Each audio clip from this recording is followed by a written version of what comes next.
I just tossed a fifth a neck. Now I'm going to Disneyland.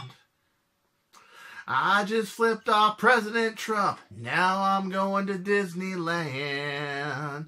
Shotgun rings into the night. I'm going to Disneyland. Come on, I'm going to Disneyland.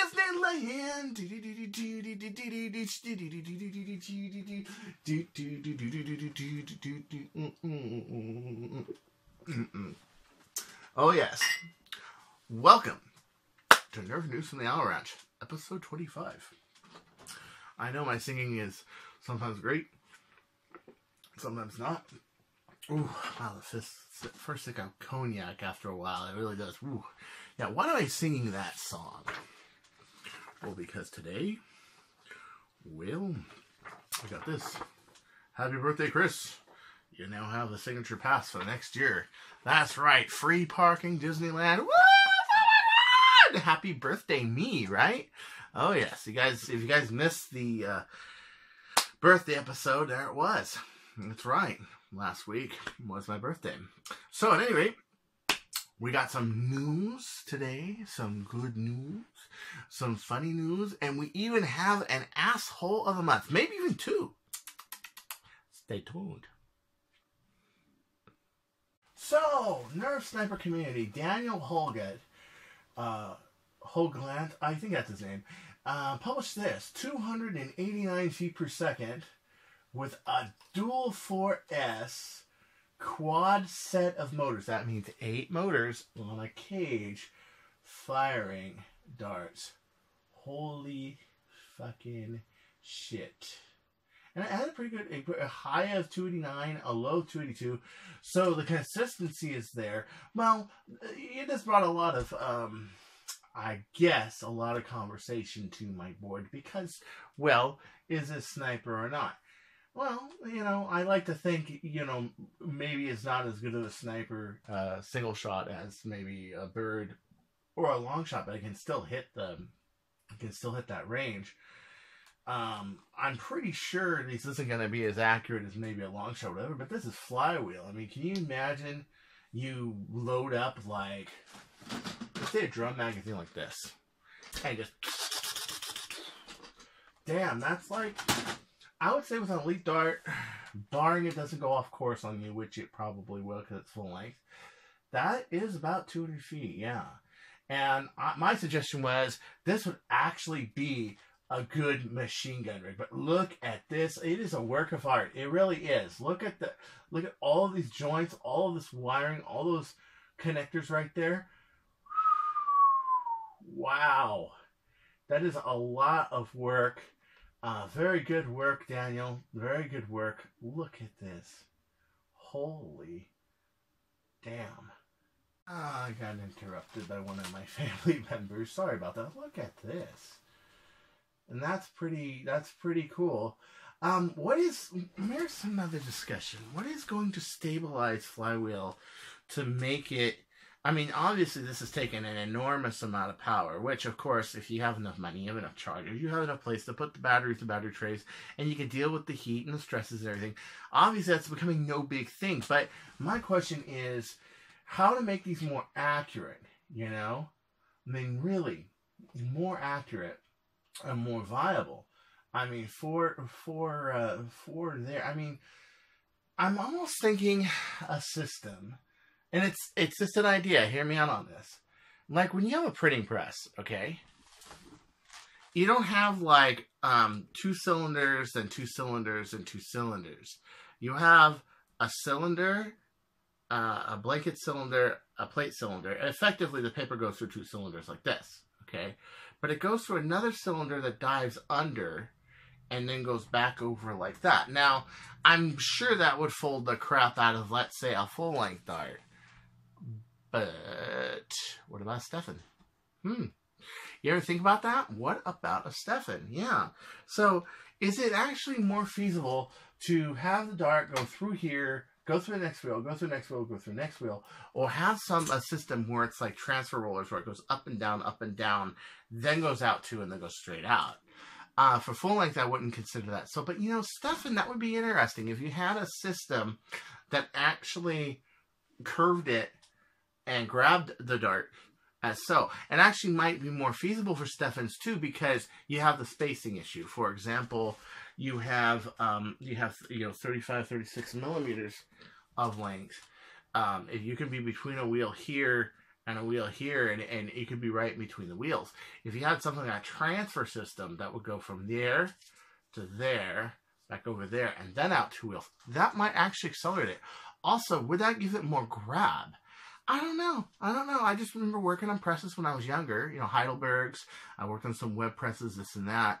And I got this idea that, this might work. But I don't think it would work for full, but it would definitely might work for Stefan. Who knows? If you got any comments on this, and I'm sure you're going to say, Chris, it's a shitty idea, and that's okay. I'm cool with that. Leave a comment down below. Tell me what you think. I see a price break with the Prometheus. List price, $199. From Amazon, $169.99. The last one they had a deal on it. It was a really good deal. It was very temporary. I'm thinking this could be more permanent. That, it's $170. And from what I understand, this thing is big. It's huge. It's very well designed. People like it that have it. I haven't heard that many complaints about the Prometheus. To me, I think it's just this huge thing. I mean, that's just my opinion. But, yeah. Is that like a key to start it? I wonder. Now, here's my question. If we can make big-ass rival stuff like this, why can't we make big-ass rival stuff with multiple flywheels? Seriously, why not? Dude, you already have this big, bulky thing. Why not just put, like, clunk, clunk, clunk in the front, make the barrel a little longer, and go 3 flywheels? I mean, can a rival do it? I mean, maybe so. Either that, or instead of using rivals, we use darts. Maybe not on a Prometheus, mind you, but another blaster. Maybe we need to start thinking about, I'm really thinking that, the multiple flywheels, maybe it should be like a machine gun. Like this tries to be a heavy machine gun. I see lots of strikes. I see lots of rapid strikes, but not really a heavy, Modulus kind of machine gun. The butterfly handles. Yeah. I mean, that's what we really need. And don't tell me Rhino Fighter, because the Rhino Fighter just can't do it. It really can't. The new Chronos is out in the USA. What the Foam actually gave us this link. $29.99 with the eye protection. $29.99. Now you get 2 things. One, you get the red balls. At least for this one, you get the red balls. And you get 10 of them instead of 5. And that's not that big a deal. But you also get the face mask. I kind of like the fact that the white ones are $20. And if you know where to get them, $15 or $17. Yeah, I mean, it really made it cost effective. And now, $30. I mean, Oh, and I guess it has a color changing indicator on top of the little visor thing. Instead of, it actually has you got it. I mean, a lot of us have eye protection, and a lot of us have a lot nicer eye protection. Some people I've seen in Singapore even have whole face masks, okay? Like, for example, me and Quarter Ivan were playing around at the war, and I got nailed with a rocket launcher right in these glasses. These glasses are 14 years old, but they're polycarbonate. Perfect. It doesn't, no problem at all, man. It's good to promote safety, but it's so expensive. And I like the colors. That's nice. Now to get a red one, you don't have to get a Deadpool, but there's something cool about the Deadpools, especially when you're dual wheeling, because you're like living in the spirit of Deadpool. Yes, and Dwayne Stanley is going Type R with his Delta Trooper. Yeah, he's got the internal pump grip for it, and he's got the big tube for it, and he's pushing about 182 feet per second. That's pretty good. I think he's doing it's with a scar too, I believe.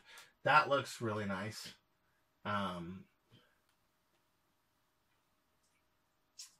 And it's going to be interesting to see how this goes. He's put a lot of work into this and a lot of effort, and I think that it's going to pay off. Gavin Fuzzy also like, dude, I'm never using a red again. I'm just going to go with the Delta Trooper, and he made a really good shotgun grip. As a matter of fact, if I can find the picture, the shotgun grip looks phenomenal. Dude, look at the wood he created. Wow! That looks so cool. I mean, when you see it in the store, it looks so goofy because this back part is one big thing, and this has no anything. But the shotgun grip really sets it off. Gavin, of course, made my shotgun grip when I went out to Singapore conference. Look at this, man. This is so cool. I mean, if you can really make the Delta Trooper feasible, and I know I've teased it, I've called it the Delta Hooter, you know, I didn't like it at all.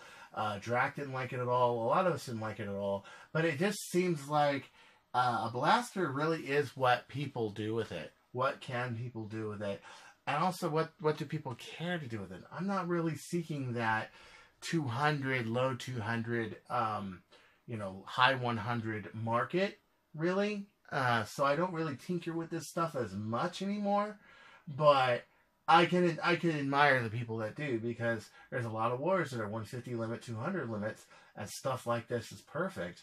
That really does look cool. Now, what they need now is they need a top rail that just goes between here and here, just a Picatinny rail across this whole thing. That's what you need. That's what it needs right there. And one that doesn't obscure the jam door. So you would just have Picatinny rail and then Picatinny rail, or you would put a raised bar here and then Picatinny rail, kind of like that. Yeah. And then put a Picatinny rail all the way to the front here. Yeah, that'd be great. That'd be great. Because Picatinny rails do a couple things on a blaster. Number one, it does make it so scopes and sights and slings and cameras and whatever doodads you want to throw on a Weaver Picatinny rail work. But the other thing it does is it kind of shores up the blaster. Let me get my Zeus down and I will explain that. Okay. It's good to mount these with screws. Sure, Zeus comes with like 4 screws. A Retaliator, you have 3. If you're going large PT, you have 2. So what a Picatinny rail does, if you're gluing it and screwing it, or if it's built in the blaster, you put this scope in. Let's say you put this big old 3 by 940 on here, and it's gonna make it real solid. Real tough, because this whole top part is held in. On top of that, I got a sling mount here, which I'm not using for a sling. I'm using it to hold in the back of the blaster rather than this screw. Because a clamp is going to work, a clamp mount like this is going to work a lot better than a screw mount, because you're going aluminum to aluminum rather than steel to aluminum. And it makes it very stable. On a Retaliator, you need it because when you're going large PT, well, even my Prophecy, like you can see the hole for a screw, but there's no screw. See that? No screw. This one was done differently, which is kind of sad. It doesn't have the 2 rails on top to tighten it in. It just has the 1, 2, 3 screw holes in there. But on a Ret kit, where you've got the 2 sides, okay, and you can clamp it, yeah, you know, it helps stabilize it a lot. It makes the body of the blaster a lot more stable. Okay, so here's my Ret that has one of Gavin Fuzzy's pump actions on it. And here it is right here. Now, when I have a scope on here, this is on here. It's tight. It's glued ABS to ABS, so it's not coming off. It's not coming off, okay? And this is the one that did 230 feet per second. And it was fast. And the record wasn't broken for a long time. I'd say about 7-8 weeks. And what the Picatinny rail does is it helps hold it together. Because like on here, I don't have a screw. See? I don't have a screw here. So the way to hold this is why this rear mount is here. The way to hold it in, one of the clever tricks is to put a Picatinny rail on it. And I feel like, you know, maybe a Delta Trooper doesn't need it. But it just is a nice feature. I mean, a Zeus works with or without a scope on it. You know, you can just put the 4 screws in here and you're fine. But it tends to feel more solid, especially when you're trying to bang people from really far away, and you need whatever stability you can get. You know, you need whatever you can get to make the blaster just hold together better, vibrate less, to work better. And that's the nice thing about top mounted Picatinny rails, especially the ones that are halves, because it does join the blaster a lot better. And I really think that Delta Trooper would benefit from that. So, if it comes back up, Vectorworks did a breach for the Longshot with the help from Bennyworks. This one's shown here. I don't know why my computer is acting like a rabid cow, but it is. Shown here, it has some parts from Gabby Fuzzing Customs and this and that and stuff like that too. But what's being emphasized here is the breach. I had a chance to see this breach when Titan was in Los Angeles, and it's an interesting breach. It's a hold part right here, but it fits PETG perfectly. And the other thing I noticed about it, and we gave this to OC Nerf to try out. The other thing we noticed about it is there's a slot right on the top of this thing.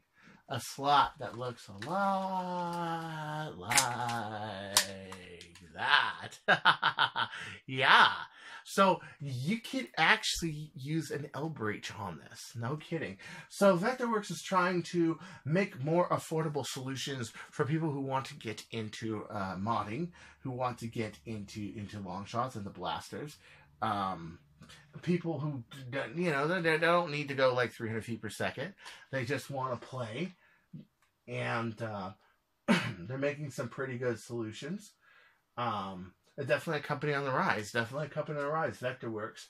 They got the Halo body kit. They got this going on.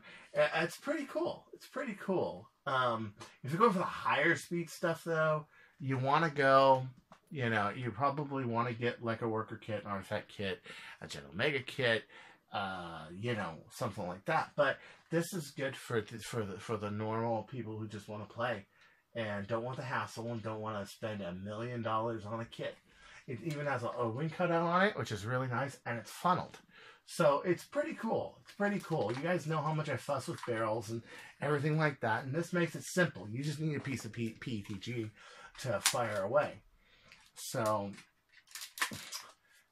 this looks really cool, and I always liked, Ty used to do this. He had Drain the Swamp on his blasters, one that looked like the Zeus, that looked like the Mustang. I guess he still has it, actually. Looks like the P-51. Yeah, and I always love that blaster. I always love seeing it in pictures and seeing it at wars, like Drain the Swamp. Singapore's a swamp. So it's kind of funny. Trump would say something that's stupid, and we can make fun of it, of course, because that's what we do. We make fun of politicians and people, and, but don't make fun of me, or else. Now for some really exciting news. This is not it, actually. This is not the new Longstrike. This is somebody who actually put a prophecy tube on a Longstrike, and it shows pretty much even what an everyday Longstrike could do, which is why I'm not really all that worried about Eternals, other than maybe a bolt sled. We do need new bolt sleds for the Longstrikes. But they're coming out with a Modulus Longstrike. Now, it has a scope rather than the sight we're used to. It has a front rail with a tripod on it, which is really cool. I don't know how much it is yet. Jangular covered it. He did a really good job on it. And it does have the Modulus colors and everything. So it's not quite like a whiteout. It's, it's white, but it's not the same. But we still don't know if it's going to have reverse plunger or direct plunger. I just brought up this image by Han Hui Go in the Nerf Sniper community to show, you know what? Even if it doesn't come with direct internals, we got this. And we can do some really cool damages. This is with the worker parts right here. Somebody like me or Dwayne could do like I did with this thing, where I have a brass breach on it, and I put a fucking number 62 Hillman in there to really throw some guts, and it can do that if we have a strong enough sled, strong enough catch. The catch is pretty good. Metal catches are not that hard to find. It's I really think I've always wanted the Longstrike to be a sniper, a true sniper, something that can shoot like a bird of prey, but it's mag-fed, something that can shoot like, you know, a Zeus with a lot of power. And sure, you can throw an air tank in there, you can throw a 4B tank in there, sure, but I mean, something that can do a spring, man, where you're just priming, chunk, chunk, boom, chunk, chunk, boom, you know, I mean, that's what I've always wanted to be. And I remember the first time I saw one, was I disappointed? Like, what a disappointing blaster is this? Well, now this blaster is going to get some light, some hope, especially now that people have come out with expanded PTs and we don't have to make these anymore. We can buy them. We don't have to make the plunger rods anymore. We can buy them. We got the longer spring options that, of course, you know, really started with this blaster. And then Worker did it, and then other people did it, where you have more pick compression and more torque. Yeah, this is your normal whiteout. This guy put a Picatinny around on the top and the bottom of this thing. This is your normal whiteout right here. And as you can see, I really think that this time around, I'm really hoping people give it a college try and really, really try to max out the Longstrike, because I would really love to see this thing fly. I really would. And one more thing. Kurjan Verbrugge, I think his name, he's a Dutchman. So he's got a name I can't pronounce all that well, but he did a Reddit on a very nice long shot buttstock that I like, because it has the carryover piece to make it more solid, but it also is extendable. Look at this. It's extendable. You can extend it back as far as you want. Personally, I'll tell you, I wish that this was a little lighter, a little bit thinner, maybe just like a buttstock like that. I mean, I even think the one on the Prophecy, for example, is a bit big, but, you know, there's a rifle out there that has this, you know, and they didn't exactly copy me with this, and this is why this still kind of moves, because if they did, well, my design for the 450, this wouldn't move at all.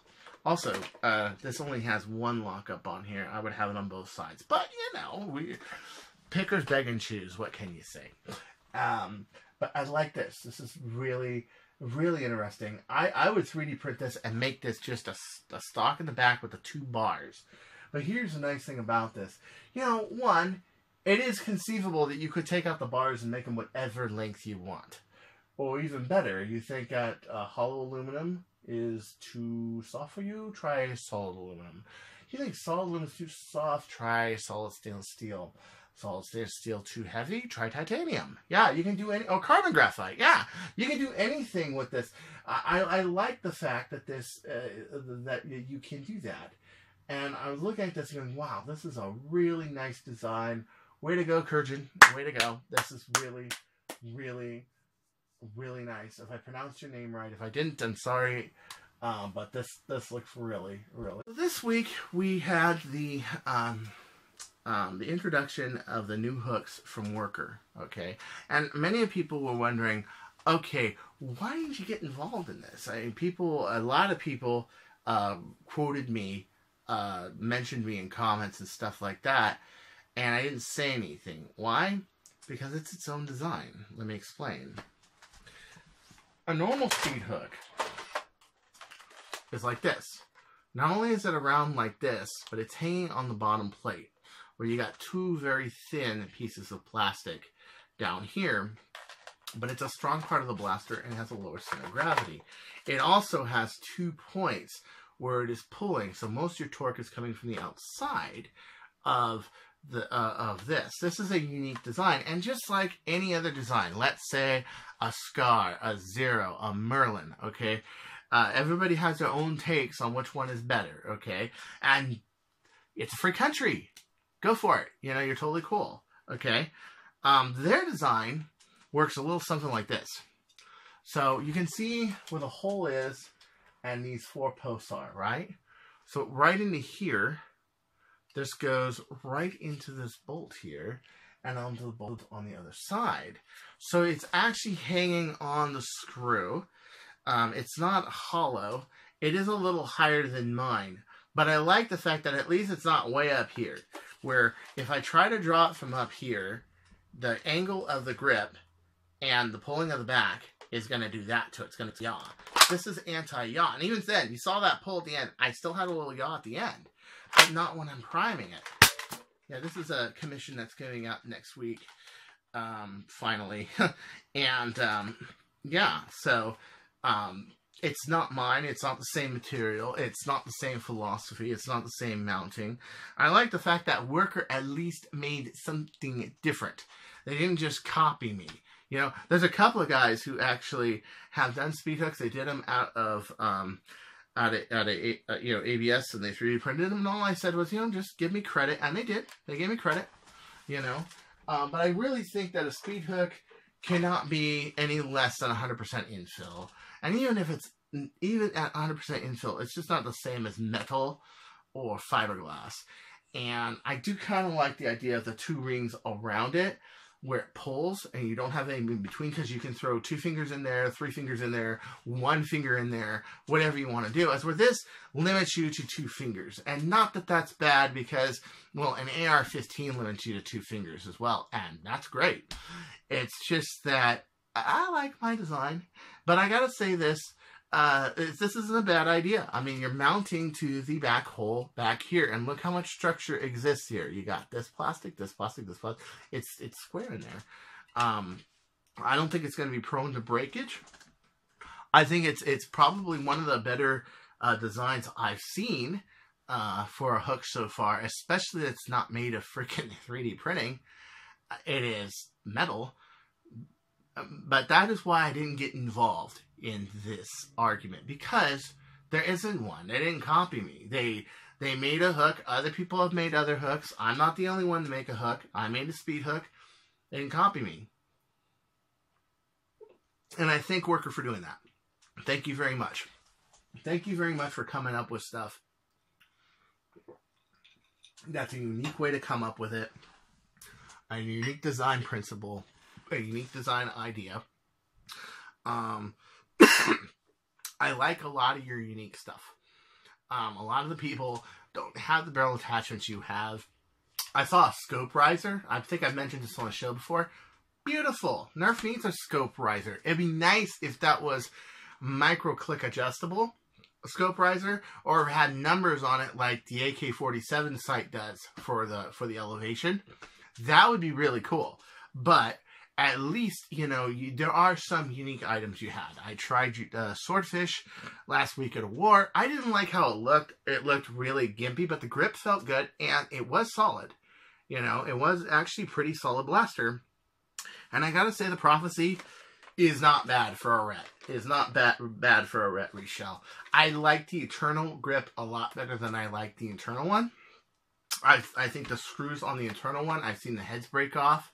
And one poor guy wanted me to fix it, and I couldn't fix it because I couldn't untap that little screw out of there. I think some things like that, detail-wise, need to be done. But it's good to see Worker actually not copy something, but come up with a new point of view. And that's what I thought of this. I just kind of stayed out of it. One, I was busy. And 2, it's just like, no, you guys, they're not copying me. They're coming up with a new product, new way of mounting it, new handle, new everything. But you know how catty we get, right? Right? And now for our asshole of the month. This asshole of the month really took the cake and shut down an entire board, all because of the nomenclature of GUNs. Just trust me. Now, what did we say when we first met? That's right. I do the thinking. You do the smiling. I Okay. love you. Really, I do. Oh, that's my girl. I love you. Good girl.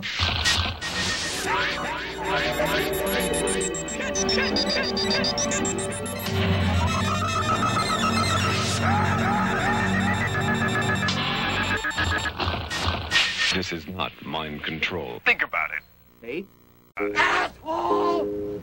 You're an asshole! And you know it! So, the asshole of the week goes to whoever got the Australian buy-sell trade Nerf group deleted from Facebook. And it happened because people were calling them, once again, guns, not blasters. And I can't tell, I don't know exactly who did it, who reported it. Was it just the Facebook algorithm? It's a mystery. And it doesn't really matter. You want to know why it doesn't really matter? It doesn't really matter because, well, we just shouldn't be calling it that to begin with. Okay, we shouldn't be calling these guns. They are blasters. In hobby, we call them blasters. Now, I have to look at people that are that experienced in Nerf, and I have to hear them call them Nerf guns every once in a while. And even once in a while, you'll hear me call it a Nerf gun. You'll hear me call it that. It's habit. It's hard to break, okay? But blaster is the proper nomenclature. It is not a gun, just like a paintball marker is a paintball marker. It is a blaster. And there are many repercussions of calling them a gun in this anti-gun hating civilization we live in right now, where we have shootings. Just today in South Carolina, we had we had 7 cops that were serving a warrant, and they got shot, and at least one of them is dead right now. Okay, we've had shootings, we have all sorts of stuff. We have people that misuse the word gun, and unfortunately, that word is now so negative. You know, we used to live in times where we would ride around in covered wagons, and there'd be a guy next to us with a double barrel with double O buck in it. Just, he'd be riding shotgun, right? Yeah. And we used to live in a day and age where that was cool. I used to go to school in Utah, and I had a 45 in my bag, and nobody cared. Even the people that knew were like, oh, cool, you got a 45. Well, that's nice. You got a 6-inch long slide. How about that? You know, I didn't care. You know, used to go to shooting range and have tons of fun. Nobody cared. It was a lifestyle there. You know, it was fun. The shooting culture in Utah was great, but this was 1990s. And this was right before Columbine. That's right. I got out of guns. I got out of shooting right before Columbine. And, you know, it was, I got out of professional shooting right around that time. One, because I was getting into debt, and I was having trouble at school, and I had to go home and everything else. The other is just, you know, it's expensive. It's costly, you know. And I didn't get that feeling with the guys when I went shooting of accomplishment anymore, because it was all of this negative stigma. And what we're trying to do in this community is to avoid this negative stigma. We're trying to make this positive. To me, Nerf is a sport. It's a fun sport. It's just like baseball or softball or football or soccer. Okay, it's just like golf or tennis or any other sport. Okay, people get hit with the balls. People get tackled in the field. It's no different. Okay, they get hit with the darts. It's no different. No different. So I really like to keep that positive vibe going, and that's the kind of vibe I have about it when I go to an event. Like I went on Saturday, I went to Manhattan Beach Nerf War, and I played in a 150 limit, and the whole time there I was like, oh, I have to play in a 150 limit. I hate 150 limits. I hate them. They can't feel your darts, you know. Plus, most people don't know I can really close quarter combat. So I did put up a set of videos. I have, I think, 1 or 2 left that I got to upload. But worth a look, because it's one of the few times you actually see me do close quarter combat. You really see me play with a flywheel blaster. You know, dual wield some Deadpools. Yeah. So worth a look. But my whole point of that is I was just cringing, right? I was like, oh, but you know what? I like this league. I used to live in RB, which was right down the street from the Polywog Park where we were playing. And I really support this league, and I really like my friend that founded it, you know, Skylar, and I really like Corey Riven, and I really like my friends, and I really like Alan Turbino, and I really like everybody who goes to this meet and has fun, so why not? And I had to lower this to 8 kilograms for Ragnar Oktoberfest. So what I found out was this thing is pinpoint accurate now, because it's only 8K. The one I made for the CEO Jet Blasters was also only 8K, and he loved it. He thought it was great, you know. I never got to try this blaster out in 8K until now, and I gotta say, it's quite something. It's Turf 8, mind you. It's not Orange Modulus 7 or Worker 7 or Black Tactical 8. It's Turf 8, so I think it's a little more powerful, but it's still under that 150 limit that I wanted.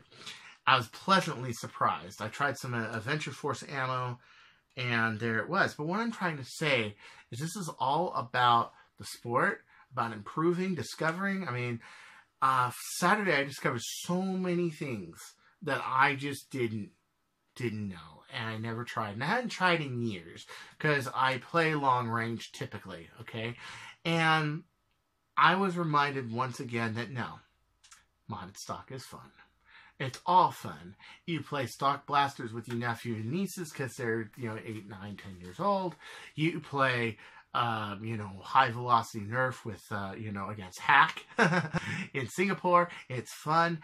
You play super stock. It's no different. The spirit is there. And I think it's really sad that this group got taken down, all because of the gun word. And I think it's really sad. Whoever reported them, whoever on Facebook has got to go change their tampons or whatever, okay? I think it's really sad that such a peaceful sport, and in Australia, same thing, man. It's the same brotherhood, okay? A little different attitude, a little different stuff they do, but I've always been a big fan of Australian Nerf, just like I've been a big fan of Singapore Nerf. Those are the two sides of Nerf that I really gravitate around. Even though I don't have an HPA blaster, I don't want an HPA blaster. My favorite modder is an HPA modder. That's no shit. One of my favorite modders in Australia is an HPA modder. That's no shit. Okay, Liam Davis is one of my 5 favorite modders. I would put him at 2 or 3 over who used to be Ninja Hang, which was number 1. Which, by the way, don't meet your heroes. You'll regret it, okay? That was a big lesson for me. Don't meet your heroes. And yeah, it's all Nerf, but we have to protect it, and we have to protect it from, I hate to say liberal nuts, but okay, liberal nuts. And people, and not all liberal is bad, but when it comes to this gun thing and translating it to Nerf, guns, but Nerf, it needs to stay separate, and we need to make sure that we defend that, and we defend that in our actions, in our speech, and in our demeanor. So until next time, this is Chris CARTAYA saying, don't you go changing, and don't say the G word wherever you do, or I'll find you. It's that simple.